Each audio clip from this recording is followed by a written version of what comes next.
Para saudara dan saudari yang Tuhan cintai, selamat pagi dan selamat bertemu lagi dalam renungan harian dari Paroki Santo Petrus dan Paulus Sargapura, edisi hari Selasa tanggal 13 Juni 2023. Hari ini Gereja Semesta merayakan peringatan wajib Santo Antonius dari Padua, imam dan pujangga gereja.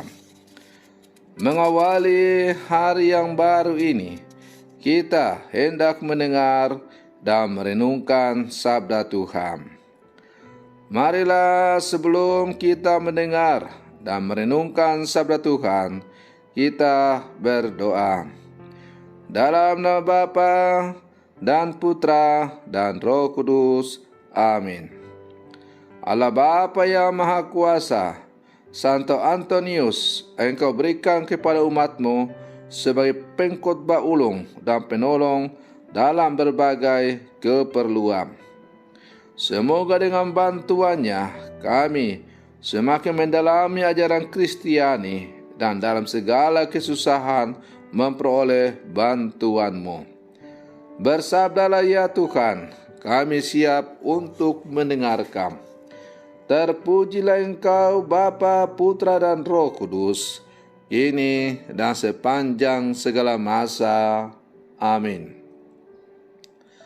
Para saudara dan saudari yang Tuhan cintai, sabda Tuhan yang hendak kita dengar dan kita renungkan untuk mengawali hari yang baru ini diambil dari Injil Matius pasal 5 ayat 13 sampai 16. Tuhan bersamamu. Inilah Injil suci menurut Matius. Dalam khotbah di bukit, Yesus bersabda, "Kalian ini garam dunia. Jika garam itu menjadi tawar, dengan apakah dapat diasinkan? Tiada gunanya lagi selain dibuang dan diinjak-injak orang. Kalian ini cahaya dunia. Kota yang terletak di atas gunung tidak mungkin tersembunyi. Lagi pula orang tidak menyalakan pelita lalu meletakkannya di bawah gantang, melainkan di atas kaki dia, sehingga menerangi semua orang di dalam rumah itu. Demikianlah hendaknya cahayamu bersinar di depan orang, agar mereka melihat perbuatanmu yang baik dan memuliakan Bapamu di surga." Demikianlah sabda Tuhan. Para saudara dan saudari yang Tuhan cintai, mungkin kita akan terkejut bila menyadari bahwa garam sungguh-sungguh bisa menjadi tawar.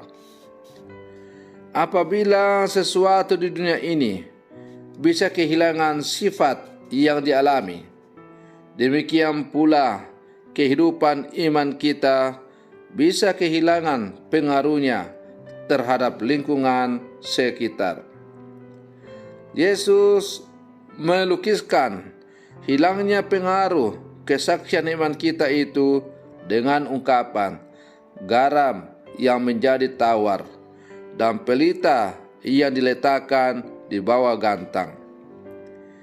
Kesaksian iman memang dimaksudkan untuk mempengaruhi dan membawa perubahan pada dunia, dan bukan semata-mata kesenangan pribadi demi menambah kesalehan diri. Ungkapan iman kita yang paling pertama dikenali dan dialami oleh orang lain adalah tindakan atau laku hidup yang kita nampakkan dalam kehidupan kita sehari-hari. Para saudara dan saudari yang Tuhan cintai, menurut Santo Thomas Aquinas, kebahagiaan sebagai kebaikan tertinggi secara kodrati cenderung membagikan diri. Kebahagiaan tidak bisa ditahan-tahan bagi diri sendiri. Orang yang berbahagia cenderung menyapa dan tersenyum terhadap orang lain di sekitarnya, serta ingin bercerita guna membagikan kebahagiaan itu.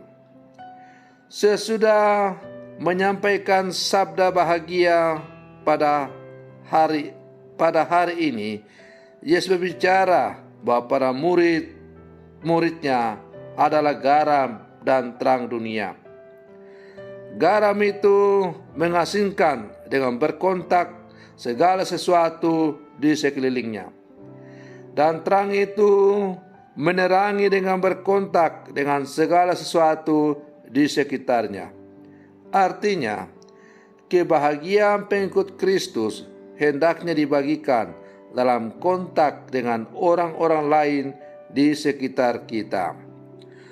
Para saudara dan saudari yang Tuhan cintai, Paus Fransiskus mengingatkan bahwa kita tidak bisa mewartakan kabar gembira bila wajah kita cemberut terus-menerus.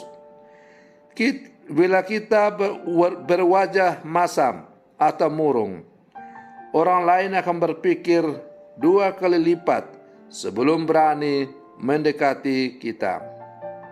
Seperti garam yang tawar tidak bisa mengasinkan, atau seperti cahaya yang temaram tidak bisa menerangi, kita tidak bisa mengajak orang lain untuk menyambut Injil dengan sukacita selama kita sendiri bermuka cemberut atau sedih. Sebelum kita sendiri mengalami sukacita karena Injil, kita tidak akan bisa menjadi garam dan terang bagi dunia. Dalam arti menjadi pewarta Injil yang efektif. Para saudara dan saudari yang Tuhan cintai, oleh karena itu, hendaklah hidup beriman kita sungguh-sungguh mampu menggarami, menerangi hidup seseorang dan sesama kita yang ada di sekitar kita. Dan itu hanya bisa terjadi apabila kita sungguh-sungguh juga merasakan kebahagiaan, kita sungguh menggarami dan menerangi hati kita dengan cahaya Tuhan. Maka marilah kita selalu menjadi garam dan terang bagi dunia. Semoga Kristus semakin dimuliakan dalam seluruh kehidupan kita. Semoga demikian. Selamat pagi. Tuhan Yesus memberkati.